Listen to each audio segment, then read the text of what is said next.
बच्चों, सभी का स्वागत है टॉपर्स माइंड एकेडमी के सेशन पे। आज मैं इस इम्पोर्टेंट सेशन में आप सभी को नेतरहाट विद्यालय के जो सामान्य विज्ञान है और सामान्य ज्ञान है, मतलब जीके और जीएस, ये दो चीजों को बताने वाला हूं। और ये जो प्रीवियस ईयर जो पूछा गया है एग्जाम में, इस प्रश्न को हल करके दिखाऊंगा। मेरा यहाँ ये मकसद है, अगर मैं इस प्रश्न को हल कर रहा हूं तो ये कोई भी कर सकता है, आप भी कर सकते हैं, सभी लोग कर सकते हैं। लेकिन एज अ टीचर मेरा एक कर्तव्य बनता है कि मैं आपको बताऊं कि प्रश्न कहाँ से आते हैं, प्रश्न कैसे पूछे जाते हैं। जब आप मेरे सानिध्य में तैयारी करेंगे या फिर आप इस चैनल के माध्यम से जुड़कर तैयारी करेंगे, तो आपको कंप्लीट पता चलेगा कि कैसे आपको तैयारी करना है, कम मेहनत में आपको बहुत ज्यादा मार्क्स मिले। हर कुछ नहीं पढ़ना होता है, कुछ चीजें छोड़नी होती है पढ़ाई में। तो यही हम आपको बताने वाले हैं कि क्या चीजें आपको छोड़नी है। अगर आपका प्रश्न इस तरह से पहले बन चुका है, मैं आपके जो स्क्रीन में चल रहा है ये नेतरहाट विद्यालय का पूछा हुआ प्रश्न है, तो क्या ऐसे प्रश्न से फिर कैसे प्रश्न आगे बन सकते हैं आने वाले आपके प्रवेश परीक्षा में। तो ये सब जो काम है ये एक आपको टीचर ही करके बता सकते हैं। आइए एक एक करके प्रश्न को सॉल्व करते हैं और आपको ये भी बताते हैं कि यहाँ पर किस तरह के प्रश्न आपके बनेंगे, आने वाले एग्जाम में बनेंगे, किस किस तरह के प्रश्न यहाँ पर पूछे जाते हैं। सारी चीजों पर हम चर्चा करेंगे। आगे बढ़ने से पहले अगर आप इस चैनल पे नए हैं तो चैनल को सब्सक्राइब कर लेंगे, बेल आइकन को ऑल कर लेंगे। आइए आगे बढ़ते हैं। सबसे पहले देखिए यहाँ पर आपका जो है सामान्य सामान्य ज्ञान, जिसको हम कहते हैं जीके, जनरल नॉलेज, और सामान्य विज्ञान, जीएस, जनरल साइंस। यहाँ पर याद रखिएगा कि सामान्य ज्ञान में जो आपके प्रश्न पूछे जाते हैं, ये आपके प्रश्न पूछे जाते हैं, जैसे मैं इंग्लिश से लिख देता हूँ, छोटा शब्द है, हिंदी इंग्लिश दोनों मीडियम वाले बच्चे यहाँ पर सीख पाएंगे, क्योंकि देखिए यहाँ प्रश्न हिंदी में है और प्रश्न इंग्लिश में है। तो दोनों ही प्रश्न आपको ये समझ में आएगा कि दोनों मीडियम के बच्चे पढ़ सकते हैं, और मेरे जो क्लासेस होंगे, मैं बताने का तरीका जो होगा, वो दोनों मीडियम के बच्चे अच्छे से समझ पाएंगे। तो यहाँ पर आप समझिए कि जीके में कैसे प्रश्न पूछे जाते हैं। जीके में पूछे जाते हैं, जैसे आप कह सकते हैं कि हिस्ट्री, जिसको कहते हैं इतिहास, हिस्ट्री से प्रश्न पूछे जाते हैं। फिर आपके क्या होते हैं, जियोग्राफी से प्रश्न पूछे जाते हैं, ठीक ना, जियोग्राफी से पूछे जाते हैं। फिर इकोनॉमिक्स, जिसको आप छोटे से क्लास में जिसको कहते हैं सिविक्स, है ना, वो है। फिर आपका सॉरी, ये इकोनॉमिक्स ही है, सॉरी इकोनॉमिक्स ही है। पॉलिटिकल साइंस है, जिसको आप कहते हैं सिविक्स। ओके, तो यहाँ से सारे प्रश्न आपके पूछे जाते हैं। और मैं साइंस की बात करूं तो आपके क्लास, यहाँ पर एक मजेदार चीज आपको ये देखने को मिलेगा, क्यों टीचर की आवश्यकता होती है। यहाँ पर चीजें आपको इसलिए समझ में आएगी कि यहाँ पर जो प्रश्न बनकर आए हैं ना, यहाँ पर जो प्रश्न बने हैं वो 7, 8 और 9 क्लास के प्रश्न बनकर आए हैं आपके लिए। और आप जब 5th में होते हैं तो एग्जाम देते हैं, या फिर बहुत बच्चे 6th जो होते हैं तब भी एग्जाम देते हैं, लेकिन इनका एक साल खराब होता है। 5th में जब बच्चे पढ़ रहे होते हैं उसी समय इनका एंट्रेंस होता है, ताकि जब वो अगले साल के मार्च अप्रैल में जाए तो उनकी सारी प्रक्रियाएं परीक्षा की खत्म होकर सिलेक्शन लिस्ट में, फाइनल सिलेक्शन लिस्ट में उनका नाम हो, 6th में एडमिशन हो जाए। कई लोगों में मिसकंसेप्शन है, या बहुत लोगों में भ्रम है कि सर 6th पास आउट होने के बाद बच्चा तैयारी करेगा।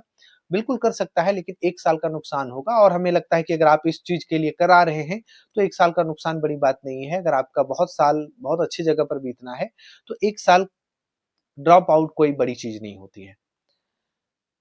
लेकिन आपको ये याद रखना है कि 5वां में जब आपका बच्चा पढ़ता है तो सही टाइम वही होता है एंट्रेंस का। क्लियर? चलिए इस पे फिर कभी हम लोग बात करेंगे। फिलहाल यहाँ पर हम लोग देखते हैं क्वेश्चन को। जैसे यहाँ पर पूछा जा रहा है कि भारत में कितने राज्य हैं, कितने राज्य हैं, how many states are in India. अब ये प्रश्न जब पूछे गए थे उस समय कितने थे, अभी कितने हैं, ठीक है। ये जब प्रश्न पूछे गए थे उस समय हम लोग नहीं देखते हैं कि उस जिसमें प्रश्न पूछे गए थे उसमें कितने हैं। आपको याद रखना है कि जब आप वर्तमान में, मतलब आप अगर 2026 वाले में एग्जाम देंगे या 2027 वाले में एग्जाम देंगे, तो आपको ध्यान रखना है कि यहाँ पर कितने भारत के राज्य हैं और उनकी क्या राजधानी है और क्या राज्य क्षेत्र है। इस चीज पे चर्चा आपको करनी होगी। टीचर की आवश्यकता इसलिए भी हो जाती है कि अगर, जैसे मैं आपको बताता हूं कि अगर भारत के जो न्यायाधीश हैं, भारत के न्यायाधीश की मैं बात करता हूं, जो मुख्य न्यायाधीश हैं, जैसे चीफ जस्टिस है, ठीक है, मुख्य न्यायाधीश, जो सीजीआई है, चीफ जस्टिस ऑफ इंडिया है, ये आपके एग्जाम से ठीक 2 महीना पहले बदल गए और आपका जो पेपर बच्चे का छपना है वो एग्जाम से 15 दिन पहले छपा और आप जो पुराना कॉन्सेप्ट पर बच्चों को पढ़ाएं या फिर कोई टीचर ऐसा पुराना कॉन्सेप्ट पर पढ़ा गए हैं जिसमें 2 मंथ एग्जाम से 2 मंथ पहले ही जस्ट चेंज हुआ है, तो ये प्रश्न पूछा जाएगा वहां पे। और यहाँ पर एक जहाँ से आप पढ़ते हैं या कोर्स लेते हैं या फिर जिन टीचर के साथ आप पढ़ते हैं, उनका ये काम हो जाता है कि एग्जाम के लास्ट टाइम में 5 दिन पहले तक सारी चीजें जो अपडेट चीजें हैं वो बच्चे को रिवीजन कराएं और अपडेट कराएं। चाहे वो नोट्स के माध्यम से कराएं या लाइव क्लास के माध्यम से कराएं या रिकॉर्डेड क्लास के माध्यम से कराएं, लेकिन आपको कराना जरूरी है, नहीं तो बच्चे का मार्क्स अच्छा नहीं आएगा। ठीक है, तो यहाँ जो प्रश्न है इस प्रश्न का आंसर होगा अभी जो है 28 राज्य है, साथ में 28 आपके राज्य क्षेत्र है, यूनियन टेरिटरी है और सभी की राजधानी आपको याद रखनी है। अब जब यहाँ से ये पूछा गया कि भारत के कितने राज्य हैं तो आपको पता होना चाहिए 28 है, तो 28 कौन से राज्य हैं और उसकी राजधानी क्या है। अब यहाँ से ये भी प्रश्न बनेगा कि उसके कितने राज्य क्षेत्र हैं और उसकी राजधानी क्या है ना? तो ये सब जो डिटेल क्लास होता है वो आपके कोर्स वाले क्लास में होता है, यहाँ पर उतना लंबा क्लास होना पॉसिबल नहीं होता। दूसरा जो हमारा प्रश्न है आपके सामने जो पूछा गया है, भारत के राष्ट्रपति कौन हैं? अब यहाँ पर सवाल पूछा गया कि कौन है? उस समय के हिसाब से आपको बताना था कि कौन है, लेकिन ये आपको कभी ये नहीं पूछा जाएगा कि सन इतना में क्या कौन थे, क्योंकि आप बच्चा हैं। आपसे पूछा जाएगा कि कौन है। अब 2026 में या 27 में आप एग्जाम देंगे तो ये टीचर का काम है कि आपको बताना कि अभी राष्ट्रपति क्या है। आप एग्जाम देने जा रहे हैं, आपके ठीक 1 डेढ़ महीना पहले मुख्य न्यायाधीश चेंज हो गए या राष्ट्रपति चेंज हो गए या फिर इस तरह से कोई बड़ी जो पदवी वाले लोग हैं वो चेंज हो गए, आपके एग्जाम में पूछा गया तो आपको धोखा होगा। तो एक टीचर वहीं पर आपको अच्छे से बताते हैं। यहाँ पर अभी के मैं वर्तमान की बात करूं तो उस जो द्रौपदी मुर्मू है, श्रीमती द्रौपदी मुर्मू, ठीक है, द्रौपदी मुर्मू मुर्मू ये हैं, ठीक है, ओके, द्रौपदी मुर्मू, क्लियर। अब अगला प्रश्न है, मैं देखिए यहाँ पर एक आंसर सीधा सीधा बताता चल रहा हूं और मैं आपको ओवरव्यू भी दे रहा हूं कि किस तरह से प्रश्न पूछे जाते हैं, कैसे आपके प्रश्न पूछे जाएंगे और ये सब डिटेल क्लास में आपको बताया जाएगा। अगला प्रश्न है, कहता है कि झारखंड के प्राचीनतम धर्म क्या है। यहाँ पर आपको झारखंड से भी अच्छे खासे प्रश्न देखने को मिलेंगे। झारखंड के प्रश्न इसलिए देखने को मिलेंगे क्योंकि आप जिस जगह पे एग्जाम की तैयारी कर रहे हैं, जहां पर आप एग्जाम लेने जा रहे हैं, वो सिर्फ और सिर्फ झारखंड में ही है और झारखंड के बच्चों के लिए ही है। सीधी सी बात है, जिनके पास यहाँ की स्थानीयता है, जिनके बच्चे यहाँ से पढ़ रहे हैं, उन्हीं के बच्चे का यहाँ एडमिशन होगा। तो यहाँ पर झारखंड की प्राचीनतम धर्म है वो कौन सा धर्म है, वो सरना धर्म है, सरना धर्म है। अगला प्रश्न है, चिल्का झील कहाँ है। चिल्का झील कहाँ है, तो चिल्का कहाँ पर है, चिल्का झील उड़ीसा में है, ठीक है। अब यहां से कितने प्रश्न बनते हैं, चिल्का के अगल बगल के जितने भी प्रश्न बनते हैं, ये सब डिटेल वीडियो होता है जो आपको एक आपके कोर्स क्लास में मिलता है। मैं यहाँ पर बस आपके प्रश्न का उत्तर देने आया हूं कि किस तरह के प्रश्न आपके पूछे जाते हैं, है ना। यहाँ देखिए प्रश्न है, भारत में सबसे पुरानी पर्वत श्रृंखला कौन है। अब बताइए, जिस चीज को बच्चे 10th के नीचे पढ़ना तक नहीं चाहते हैं या समझना नहीं चाहते हैं, आपको अगर सही से पढ़ाया जाए तो आपको 9th में ये चीज मिलेगा या तो फिर आप कहें तो 11th में ये चीज मिलेगा। आप समझिए कि 5th का बच्चा ये पढ़ रहा है, तो आपके जीएस में किस लेवल का पूछा गया है। हम बात करते हैं अगर हिमालय की, तो हिमालय हमारा बहुत ही नया है। क्यों नया है ये मैं अभी नहीं बता सकता क्योंकि बहुत लंबा क्लास हो जाएगा और बहुत ही ज्यादा रोचक है ये, क्यों नया है। उससे पहले सबसे पहले यहाँ पर हम बात करते हैं कि यहाँ पर सबसे बात करते हैं अरावली। अरावली इसलिए बात करते हैं क्योंकि यहाँ सबसे पुराना पर्वत श्रृंखला में से है। हिमालय से भी पहले अरावली बन चुका है। इसका एक कारण है और बहुत अच्छे से बताया गया कारण है जो मैं कभी कोर्स वाले वीडियो में बताऊंगा, क्योंकि यहाँ पर एक, चलिए मैं थोड़ा बता देता हूँ। ये जो हमारा पृथ्वी है ना, पृथ्वी 2 भागों में पहले एक ही था, ठीक है। ये 2 भागों में बटा, फिर ऊपर अलग अलग भाग में बटा, नीचे अलग अलग भाग में बटा। ऊपर वाला भाग जो हमारा है उसको कहते हैं अंगारा लैंड या लोरेशिया, नीचे वाला भाग कहलाता है गोंडवाना लैंड।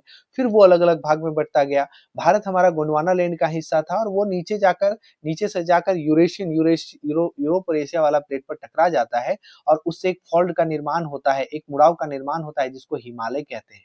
हिमालय का निर्माण इस तरह से हुआ है। लेकिन उससे पहले जब वो प्लेट अभी भी प्लेट एक जगह से दूसरी जगह इस तरह से घूम रहा है, ठीक है? वो एक पढ़ने वाला बच्चा समझ सकेगा। तो यहाँ पर आपको देखना है कि किस तरह से यहाँ पर चीज़ों को बहुत ये एक्सप्लेन में ही आप अच्छे से समझ सकते हैं। तो ये हिमालय से पहले अरावली का फॉर्मेशन हुआ था, बना था और हिमालय अरावली पर्वत श्रृंखला सबसे पुरानी पर्वत श्रृंखला है भारत की। हो सकता है वीडियो थोड़ा लंबा हो जाए। अगला है एक स्थलीय भाग जो 3 और समुद्र से घिरा हुआ है। एक स्थलीय भाग जो 3 और समुद्र से घिरा हुआ है। सॉरी, ये प्रश्न है पहले, एक स्थलीय भाग जो 3 और समुद्र से घिरा हुआ है, उसको हम लोग क्या कहते हैं? अब बताइए, ये स्थलीय भाग है, एक स्थलीय भाग है, मान लीजिए भारत का ये स्थलीय भाग है, ठीक है? गुजरात वाला है, ये भाग है।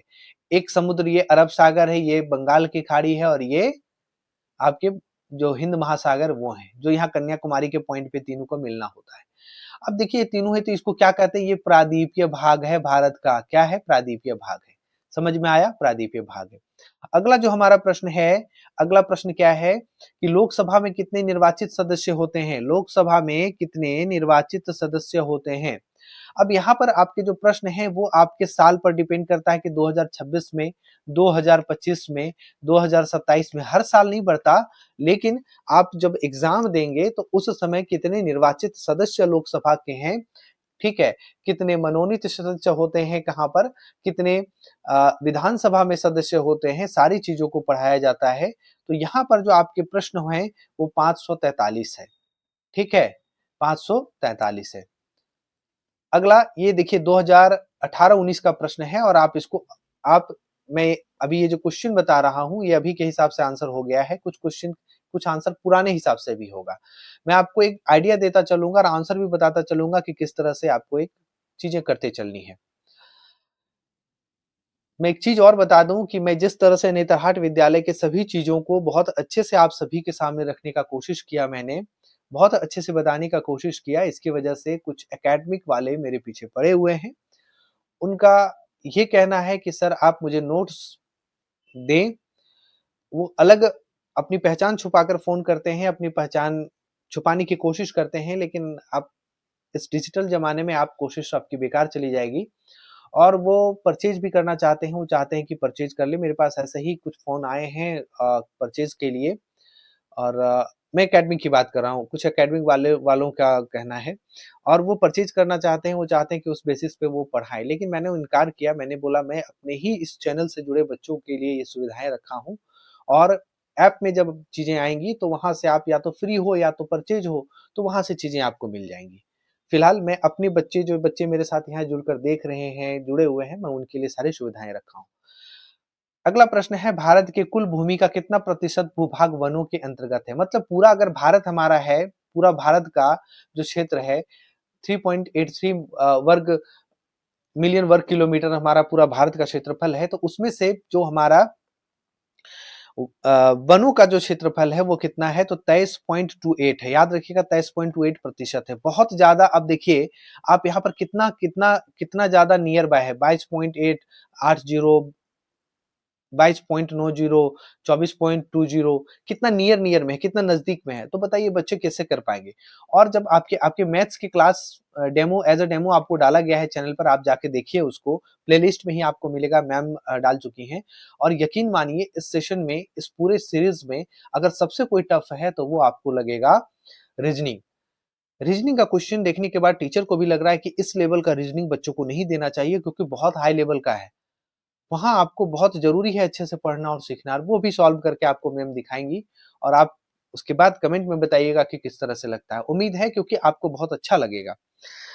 अगला हमारा प्रश्न बनेगा 34 का कि भारत की उपराजधानी कहाँ है? तो भारत की उपराजधानी दुमका में है और इसकी 3 और भी उपराजधानी बनने की जो प्रस्तावित है और बनने जा रही है, तो ये भी आपको एक डिटेल क्लास में मिलेगा। अगला प्रश्न है संयुक्त राष्ट्र संघ की सुरक्षा परिषद में कितने स्थायी सदस्य होते हैं? अब बताइए। ये क्या प्रश्न बहुत छोटा है? ये प्रश्न क्या 5वें के लायक का है? ये प्रश्न उससे ऊपर के लायक का है, लेकिन आपको पढ़ना पड़ेगा। बहुत लोग बोलता है सर आप ऐसे फालतू वीडियो बना देते हैं कि सर आप बोलते हैं 5वां का बच्चा जब छठे के लिए जाएगा तो उसको उसी लेवल का बुक का उठाकर पढ़ाया जाएगा। आप देखिए पूछा हुआ सवाल है। मैं उनको बोलता हूँ कि आपको इस बात की जानकारी नहीं है। आप जाके देखिए पहले नेतरहाट विद्यालय के साइट पे देखिए, उसमें क्वेश्चन डला हुआ है। आप क्वेश्चन को पहले पढ़े नहीं है, आप क्वेश्चन को पढ़िए, देखिए, समझिए कितने लेवल तक वो पूछा जा रहा है, क्या वो बच्चों के लिए आसान नहीं है। पहले बच्चों को अच्छे से गाइड करना, उसका माइंड, उस बच्चे के माइंड को पूरा पहले ट्रेंड करना, फिर उसके लिए प्रैक्टिस कराना, तब जाकर नेतरहाट विद्यालय का जो एंट्रेंस है वो बच्चे से निकलता है। यहाँ पर आप समझ सकते हैं कि संयुक्त राष्ट्र संघ की सुरक्षा परिषद में कितने सदस्य हैं, कितने सदस्य हैं, बताइए। ठीक है, यहाँ पर 5, ठीक है, कितने स्थायी सदस्य हैं, तो 5 स्थायी सदस्य हैं। मैं बस आंसर बता रहा हूँ, इसका डिटेल में ऐप वाले वीडियो पे डाल दूंगा। अगला है, भारत फुटबॉल टीम के कप्तान कौन हैं? अब यहाँ पर कौन है और उस समय कौन थे, जब प्रश्न पूछा गया था तब कौन थे और अभी कौन है? अब बताइए, अभी तो भाई कौन है, बताइए। अभी तो भाई सुनील छेत्री हैं, है ना? और इनके ऊपर काफी वीडियो वगैरह भी बना था हाल फिलहाल, क्योंकि एक विवाद में आ गया था कि जो मेसी हैं उनका एक बहुत बड़ा स्टेचू बनाया गया, और ये हमारे भारत के बहुत ही अच्छे खिलाड़ी हैं और सबसे बड़े खिलाड़ी हैं फुटबॉल के, लेकिन इनके लिए कुछ वैसा नहीं किया गया, तो एक बहुत सारा वीडियो इनके ऊपर बन रहा है। तो इस तरह के प्रश्न जो बहुत ज़्यादा वीडियो बनेंगे, उसके ऊपर भी प्रश्न पूछा जाता है। ये आप नहीं जान पाएँगे, ये हम लोग का काम होता है कि किस तरह के प्रश्न बनने वाले हैं इस बार, उसको हम लोग गैस करके वैसे क्वेश्चन को और अच्छे से तैयारी कराते हैं। यहाँ पर है, किस दिन से भारत एक गणराज्य के रूप में स्थापित हुआ था? भारत एक गणराज्य के रूप में जो स्थापित हुआ था उसकी बात कर रहा है। गणराज्य का मतलब होता है रिपब्लिक। यहाँ पर कहता है, in which date did India become republic? Republic की बात करेंगे तो हम सब जानते हैं कब हुआ था, 26 जनवरी 1950 को। कब हुआ था? 26 जनवरी 1950 को। यहाँ पर 1947 आप नहीं मारिएगा, क्योंकि ये हम इंडिपेंडेंस की बात करते हैं, और ये इंडिपेंडेंस की हम बात कर रहे हैं यहाँ हो रही है, लेकिन यहाँ पे जो हम बात कर रहे हैं वो रिपब्लिक की बात हो रही है। ठीक है, और रिपब्लिक कब हुआ था? 1950 में हुआ था। ठीक है, तो आंसर ये हो जाएगा। हमें देखना है ठीक आंसर क्या है। देखिए, आपको बच्चों को भड़काने के लिए या बच्चों को कंफ्यूज करने के लिए किस तरह का आंसर क्रिएट किया जाता है, बताइए। अगला प्रश्न आपके सामने है, निम्नलिखित में से किस माध्यम से प्रकाश की चाल अधिकतम होती है? अब बताइए, ये प्रश्न आपको एनसीईआरटी में जब पढ़ेंगे ना, मैं बच्चों को, हम लोग पढ़ाते हैं भाई, हम लोग का ऑफलाइन सेंटर में एनसीईआरटी वगैरह पढ़ाते हैं, तो यहाँ पर आप देख सकते हैं कि ये प्रश्न क्या है, ये प्रश्न 9th में भी है, 7th में भी, 7th नहीं 8th में मिलेगा। ठीक है, तो ये आप 7th से ऊपर वाले प्रश्न क्लास है, वहां पर आपको देखने को मिलेगा। अब बताइए, ऐसे ऐसे प्रश्न आपके बच्चे के लिए कहाँ से पॉसिबल है कि खुद से कर पाए? ठीक ना? तो ऐसे प्रश्न का जो है, चीज़ों की तैयारी हम सब आपके लिए कराएँगे। यहाँ पर आप देख सकते हैं कि कहता है कि निम्न में से किस माध्यम में प्रकाश की चाल अधिकतम होती है? सबसे ज़्यादा प्रकाश की चाल हमें देखना है, तो प्रकाश की चाल यहाँ पर किसमें है? यहाँ किसमें होगा? हीरा में, जल में, काँच में या केरोसिन में? किसमें होगा प्रकाश की चाल सबसे अधिक? सबसे कम, सॉरी, किस माध्यम, हाँ, सबसे अधिकतम किसमें होती है? सबसे ज़्यादा प्रकाश की चाल किसमें होती है, ये पूछा जा रहा है। प्रकाश की चाल सबसे ज्यादा जल में होती है। ठीक है, अब अगले प्रश्न की ओर चलते हैं। अगला प्रश्न है, अब ये प्रश्न आपको देखकर ये समझ में आ रहा होगा, और ये प्रश्न को मैं दिखा रहा हूं, आप ध्यानपूर्वक समझेंगे। क्या एक 5 क्लास का बच्चा स्टेटमेंट क्वेश्चन बना सकता है? और ये जबकि 2018-19 का पूछा हुआ क्वेश्चन है। आप समझ के देखिए कि अगर आपका अभी जो 2026 में या 27 में बच्चा एग्जाम देगा, तो उसका लेवल और कितना हाई रहेगा। यहाँ है, जीव के शरीर का रंग किस प्रकार उसके जीन में सहायक होता है? ठीक है, क्या प्रश्न देखकर लग रहा है कि एक छोटा बच्चा के लिए बहुत साधारण प्रश्न है? मैं किसी को डिमोटिवेट नहीं कर रहा। मैं उन लोगों को ये चीजें समझा रहा हूं जिनको लगता है कि बच्चा आपका घर बैठे किताब लेकर तैयारी कर सकता है, और फिर बच्चा एग्जाम देता है और गलती से उसका किसी तरह प्रीलिम्स निकल गया तो मेंस नहीं निकला, और किसी तरह से तो प्रीलिम्स भी नहीं निकला। लेकिन ये बार बार हर साल देने वाली एग्जाम नहीं है, आपको एक साल में क्लियर कर देना है एग्जाम को। आप बहुत रिस्क लेंगे तो 1 साल का ले सकते हैं, और दूसरा साल तो आप, तीसरा साल तो रिस्क ले ही नहीं सकते, क्योंकि फिर आपका 2-3 साल खराब हो जाएगा। तो आपको 1 साल में क्रैक करने के लिए आपको की तैयारी 3-4 से ही आपको अच्छे से करनी पड़ेगी। ठीक है? तो जीव के शरीर का रंग किस प्रकार उनके जीन में सहायक होता है? How an organisms colour aids in its survival. Okay?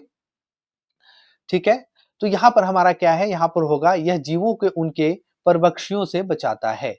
ठीक है? परभक्षियों से बचाता है। It saves organism for their predators. ठीक ना? उनके जीने में सहायक होता है। शरीर का जो रंग है उनको जीने में उनके जीने में भाई इनको क्या है दूसरे पक्षियों से वो उनको बचाता है, वो प्रोटेक्ट का काम करता है। ठीक है। यहाँ पर है विद्युत चालकता अधिकतम होती है। ये भी प्रश्न आपको मैं बता दूं कि ये भी प्रश्न ऊपर 7 से ऊपर के लेवल का ही है। विद्युत की चालकता की हम बात करेंगे, विद्युत की चालकता की बात, तो सबसे ज्यादा विद्युत की चालकता किसमें होती है? यहाँ पे ऑप्शन के हिसाब से आपको देखना है, सबसे ज्यादा होती है चांदी में, तो चांदी होगा। इसके बाद होता है कॉपर में, ठीक ना? तो ये सब आपको देखना है कि सबसे ज्यादा विद्युत की चालकता मतलब सबसे ज्यादा फ्लो किसमें करता है। Electrical conductivity is maximum for class 7th के एनसीईआरटी का प्रश्न है ये। ठीक है। आगे है आंवला में कौन सा अम्ल मौजूद होता है? ये भी 7th के एनसीईआरटी का प्रश्न है। 7th के। अब आप बोलेंगे कि सर आपको कैसे पता? मैं पढ़ाता हूं, मुझे पता है। आप जाइए क्लास 7th में एनसीईआरटी को निकालिए और देखिए, ये दोनों प्रश्न जो अभी मैं पिछला वाला और अभी बता रहा हूं, ये दोनों प्रश्न आपको मिल जाएंगे। आंवला में किस तरह के अम्ल होते हैं? विच एसिड इज प्रेजेंट इन आंवला? जो आंवला खाते हैं वो किस तरह का होता है? ये एस्कॉर्बिक एसिड इसमें पाया जाता है। ठीक है, ओके। अगला जो प्रश्न है, निम्नलिखित में से कौन सा जानवर वृक्षवासी है? वृक्षवासी मतलब वृक्ष में रहने वाला है, वृक्ष उसका वास है। इस प्रश्न को पूछा जा रहा है। Which of the following animal is arboreal? ठीक है, किस तरह के प्रश्न है? तो यहाँ आपको प्रश्न देख के ही पता चल जाएगा कि क्या है। जैसे स्क्वायरल जो हम लोग गिलहरी बोलते हैं, इस चीज को ही यहाँ पर देखने को मिलेगा। ठीक ना। अगला जो प्रश्न है उसकी ओर हम लोग बढ़ते हैं। यहाँ पर है जब जल को 0 डिग्री, क्या कह रहा है कि जब जल को 0 डिग्री सेल्सियस से 10 डिग्री सेल्सियस तक गर्म किया जाता है तो जल का घनत्व क्या होता है? क्या वो बढ़ता है, घटता है, पहले बढ़ता है फिर घटता है, या पहले घटता है फिर बढ़ता है? इस तरह के प्रश्न है। When water is heated from 0 degree Celsius to 10 degree Celsius, then the density of water what? क्या होगा? बताएं। जब हमारा पानी गर्म होता है, ठंडा बहुत ज्यादा है, फिर हम उसे गर्म करते हैं तो 0 डिग्री से 10 डिग्री सेल्सियस मतलब धीरे धीरे गर्म हो रहा है। ठीक है, और गर्म करके छोड़ देते हैं तो पहले वह बढ़ेगा, कहा गया, पहले वह बढ़ेगा, ठीक है, फिर वह घटना शुरू होगा। ठीक है, हम गर्म करके अगर 10 डिग्री तक रखते हैं तो वह पहले बढ़ता है, फिर वह छोड़ देते हैं, फिर घटना शुरू हो जाता है। ये एक कॉमन सेंस टाइप का क्वेश्चन है, कोई दिक्कत नहीं। कौन सा रक्त समूह सार्वभौमिक दाता है, जिसको कहता है यूनिवर्सल डोनर, जिसको कहा जाता है ब्लड ग्रुप को, जो सब कोई मतलब सभी को वो ब्लड दे सकता है, सभी को एक्सेप्ट कर सकते हैं इनके ब्लड को। ऐसे हम ऐसे की बात करते हैं, वो हमारा क्या होता है? वो हमारा क्या होता है? ओ होता है। ओके। अगला हमारा है, अगला प्रश्न है, निम्नलिखित में से कौन सा अदिश राशि है, मतलब स्केलर क्वांटिटी है? अब यहाँ पर आपको देखना पड़ेगा कि हम जब पढ़ रहे हैं तो क्या हमारा स्केलर स्केलर क्वांटिटी क्या होता है, स्केलर क्वांटिटी क्या है, और वेक्टर क्वांटिटी क्या है? क्या है वेक्टर क्वांटिटी क्या है? स्केलर और वेक्टर के बारे में आपको समझना होगा। एक में डायरेक्शन होता है और एक में डायरेक्शन और मैग्नीट्यूड होता है, और ये भी आपको 7 से ऊपर का चीज है। ठीक ना। तो चलिए, निम्नलिखित में से कौन से अदिश राशि है, मतलब कौन सा जो है स्केलर क्वांटिटी है, इसके बारे में बताना है। तो यहाँ पर हम बात करेंगे शक्ति की, पावर की। ठीक है, पावर की। अगला प्रश्न है आप सभी के सामने, 1 पाउंड बराबर होता है क्या? 1 पाउंड बराबर कितना होता है? 1 पाउंड बराबर कितना होता है? ठीक है, 1 पाउंड बराबर होता है आपके 453.6 ग्राम होता है, 453.6 ग्राम्स। ओके, जो आपकी ये प्रश्न है बी नंबर वो होगा। क्लियर। आगे के प्रश्न की ओर हम लोग चलते हैं। बच्चों यहाँ पर जो है कहता है एक्स विनाशकारी प्रवासी कीड़े हैं जो भोजन के खोज के लिए झुंड में प्रवास करते हैं। ये खड़े फसलों को खाते हैं तथा बर्बाद करते हैं। ये क्या है? मतलब ऐसे चीजों के बारे में आपको पूछा जा रहा है जो फसलों पर लग जाता है, हर फसलों को बर्बाद कर देता है। आप बड़े होंगे तो आप समझते होंगे, आप खेती बाड़ी करते होंगे, आप किसानी करते होंगे, आप किसान होंगे तो आप समझते होंगे कि आपके फसलों पर जो टिड्डे लग जाते हैं, और टिड्डे लगने के बाद आपकी फसलों को खराब कर देते हैं। लेकिन बच्चों को इन सब चीजों से मतलब नहीं रहता है, तो उनके लिए पढ़ने वाली चीज है। तो यहाँ पर क्या होगा? टिड्डियां होंगी जो फसलों को खराब करता है। यहाँ है अगला प्रश्न, जिस दर्पण में सदा आभासी प्रतिबिंब बनता है वह क्या है? अब बताइए, आपको यहाँ पर पूछा जा रहा है कि वर्चुअल क्या है। अब जब आप पढ़ेंगे रियल क्या है, रियल क्या है और वर्चुअल क्या है, ठीक है, रियल और वर्चुअल की बात करते हैं। मतलब ये आपके क्लास 7th का एनसीईआरटी का प्रश्न है साइंस का। रियल और वर्चुअल जो आभासी प्रतिबिंब के बारे में पूछा जा रहा है वह क्या है, ठीक है। कहता है क्या आभासी प्रतिबिंब बनाता है, सदा आभासी प्रतिबिंब बनाता है, क्या समतल दर्पण में हमेशा आभासी प्रतिबिंब बनाता है? याद रखिएगा, जो समतल दर्पण है, समतल दर्पण है मतलब क्या है कि प्लेन मिरर है, इसमें हमेशा आभासी प्रतिबिंब बनाता है। और दूसरे की हम बात करते हैं, जैसे दूसरे की बात करते हैं उत्तल दर्पण में, उत्तल दर्पण में, ठीक है, एक हमारा दर्पण ऐसे होता है और एक दर्पण ऐसे होता है, मतलब एक ऐसे रंगा हुआ रहता है जो प्रकाश इधर से आता है और ऐसे आकर ऐसे कट जाता है, ठीक है। और एक हमारा इधर से रंगा हुआ रहता है, पॉलिश अंदर से रहता है, जो बाहर से मतलब ऐसे उभार की ओर प्रकाश आता है और ऐसे चला जाता है, ठीक है। तो यहाँ पर हमें ध्यान देना है कि आप आभासी मतलब, आभासी का मतलब वर्चुअल, तो इसका कहाँ बनेगा, तो ये इसका इधर बनेगा। और ये तो हमारा रियल बना, तो इसका वर्चुअल बनता है और समतल का वर्चुअल बनता है। ये क्या है, ये उत्तल दर्पण है, ठीक है, और ये अवतल दर्पण है। तो याद रखना है, इन सब चीजों को एक डिटेल क्लास में बताया जाएगा, यहाँ पर बहुत ज्यादा लंबा हो जाएगा क्लास।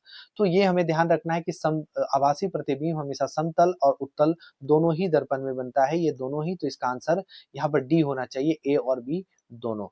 अगला प्रश्न आपके लिए बच्चों, अगला प्रश्न क्या है कि जंगल में, जंगल लगने के लिए किसका होना आवश्यक है? क्या जंगल लगने के लिए किसका होना आवश्यक है? क्या जल का आवश्यक होता है, हवा का आवश्यक होता है, या जल हवा दोनों का आवश्यक होता है? आप सभी को पता है कि जल भी होना चाहिए और हवा भी होना चाहिए। अगर हवा नहीं रहेगा तो उसमें कार्बन डाइऑक्साइड को कैसे खींचेगा? आपको पता है कि कार्बन डाइऑक्साइड ही खींचकर वो अपना जंगल जो मतलब पेड़ अपना भोजन बनाता है। तो यहाँ पर दोनों ही हो जाएगा, ऑप्शन नंबर सी होगा। अगला प्रश्न आपके सामने, एक अश्वशक्ति बराबर क्या होता है? मैं बता दूं, ये भी प्रश्न जो है सो ऊंचे लेवल क्लास का प्रश्न है और जब पूछा गया प्रश्न है इमें। देखिए, मैं बार बार इस चीज को इसलिए आप लोगों के बीच में बता रहा हूं, इसका मतलब ये नहीं कि आप बच्चों को डराना है। हम सब इस तरीके से आपके बच्चे के लिए बच्चे को तैयार करेंगे, इस ट्रिक से तैयार करेंगे कि आपका बच्चा अच्छे से तैयार हो जाएगा। यही सब चीज आपको यूट्यूब पे कहीं नहीं मिलेगा, या फिर अन्य टीचर्स नहीं बता रहे हैं, खुल के नहीं बता रहे हैं कि बच्चे कहाँ प्रॉब्लम कर रहे हैं, बच्चों को दिक्कत कहाँ हो रही है। अब मैं क्लियर बता दे रहा हूँ कि ये सब प्रश्न जो है इस एनसीईआरटी के यहाँ पर मिलेगा। आप जाइए, खोलिए, देखिए, आपको मिलेगा। मैं बोल रहा हूँ वहां वहीं आपको मिलेगा। लेकिन बच्चा 5th में है तो आपका टेस्ट दे रहा है, तो ये सब चीजों की तैयारी कराना। अब इसके लिए, अब इससे ये सब बातों से आप घबरा कर ये ना बोले कि मेरा बच्चा नहीं पाएगा। एक बार बच्चा अगर एंट्रेंस निकाल लिया तो याद रखिए, यहाँ से आपके बच्चे का आईएएस और आईपीएस बनने का रास्ता खुलता है। बच्चों में इस तरह का इंटरेस्ट जब शुरू से जगता है और इस तरह की चीजें होती हैं, तो बच्चे में आईएएस बनने का, क्यों बोला जाता है कि नेत्रहाट विद्यालय एक आईएएस और आईपीएस का फैक्ट्री है? बस इसीलिए बोला जाता है कि यहाँ पर आपको आईएएस आईपीएस जो आप ग्रेजुएशन के बाद चीजें पढ़ना शुरू करते हैं या एग्जाम देते हैं, आपके इसी क्लास 6th क्लास से ही आपको 3-4 से ही आपको ट्रेनिंग मिल रही है। बच्चा आराम से आईपीएस आईएएस एक बार में एग्जाम, यूपीएससी एक बार में क्रैक करेगा। चलिए अगले प्रश्न की ओर बढ़ते हैं। अगला एक अश्वशक्ति बराबर क्या होता है, हॉर्स पावर बराबर क्या होता है? माफ कीजिएगा, 1 मिनट, कुछ टेक्निकल इशू लग रहा है।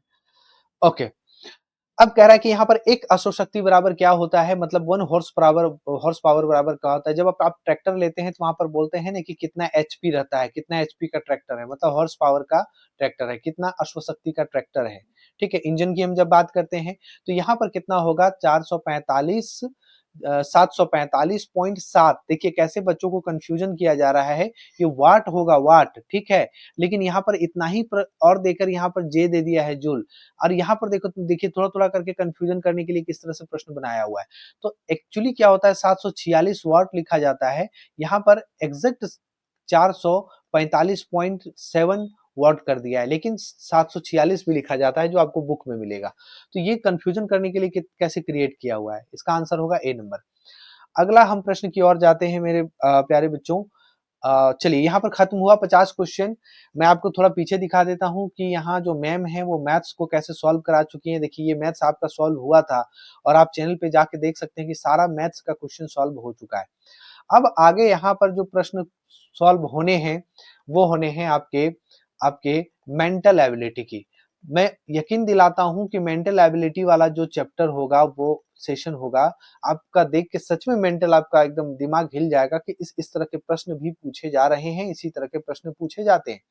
और उसको बनाने का बहुत ही आसान तरीका है, क्योंकि उस पे प्रैक्टिस चाहिए, उस पे एक आपको बताने वाला ट्रेन्ड टीचर चाहिए। नॉर्मल कोई भी टीचर आपको नहीं बता सकते हैं। वो उसका ट्रिक होता है कि आपको उस पे आपको अभ्यास होना चाहिए कुछ महीनों का, और वो सब हम आपके लिए करके देंगे बहुत ही जल्दी। आपकी सुविधाओं के लिए हम हर चीज़ आपके सामने ला रहे हैं। फिलहाल जो चीज़ें आपको इस चैनल से जुड़कर मिल रही है उसका लुत्फ़ उठाइए, फ़ायदा उठाइए। बाकी कुछ अकेडमी वाले पीछे पड़े हुए हैं, उनको पढ़ने दीजिए। जब हम आपके लिए अच्छा करते हैं, तो उन्हें लगता है कि उनकी तरफ से उनकी दुकान बंद हो सकती है, तो वो पीछे पड़ेंगे ही।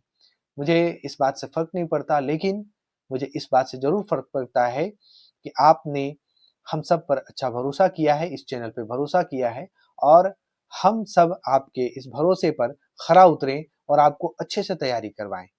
आपकी ये तैयारी नेतरहाट में काम देगी, मैं इस तरह से तैयारी करवाऊँगा, नवोदय में काम देगी, साथ नवोदय विद्यालय में काम देगा आपका एंट्रेंस में, सैनिक स्कूल में देगा। आप समझ लें तो अभी से आपकी आईएएस और आईपीएस की जो है वो पढ़ाई शुरू हो गई है इस माध्यम से। चैनल पे नए हैं तो चैनल को लाइक और सब्सक्राइब जरूर कर लेंगे। धन्यवाद।